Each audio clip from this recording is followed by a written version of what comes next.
মানববন্ধন এবং প্রতিবাদ সমাবেশে উপস্থিত সংগ্রামী জনতা, আপনারা জানেন এই ইহুদিরা যুগে যুগে মানবতার শত্রু হিসেবে নিজেদেরকে এই পৃথিবীতে প্রমাণ করেছে।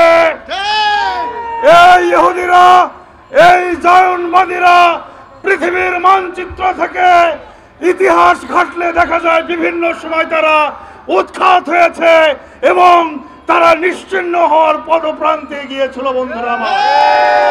এবং ইতিহাস বলে এই শতাব্দী ইহুদিদের নিশ্চিহ্ন হওয়ার শতাব্দী। এই শতাব্দীর মধ্যেই ইহুদিরা ফিলিস্তিন থেকে সমূলে উৎখাত হবে, তাদের বুদ্ধিজীবীরাই সেটা গবেষণা করে দেখেছে।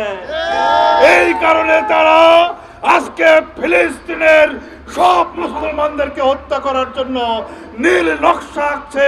তারা একের পর এক বম্বিং করে নারী পুরুষ শিশু সহ নির্বিচারে সমস্ত গাজাবাসীকে তারা হত্যা করার ষড়যন্ত্র করছে বন্ধুরা আমার।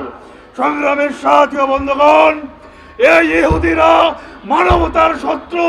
আল্লাহ এদেরকে কোরআন শরীফে মানবতার শত্রু হিসেবে বলেছেন। সংগ্রামী বন্ধুরা আমার, ইহুদিদের ব্যাপারে সহিহ হাদিসে বলা হয়েছে এই ইহুদিরা এমন শত্রু, ইমাম মাহদী আসার পর সকল ইহুদিদেরকে হত্যা করা হবে এবং এই ইহুদিরা কোনো পাথরের আড়ালে লুকালে সেই পাথর বলে দেবে এখানে ইহুদি আছে। কোনো গাছের আড়ালে এই ইহুদিরা গেলে সেই গাছ বলবে এখানে আসো, ইহুদি আছে, হত্যা করো।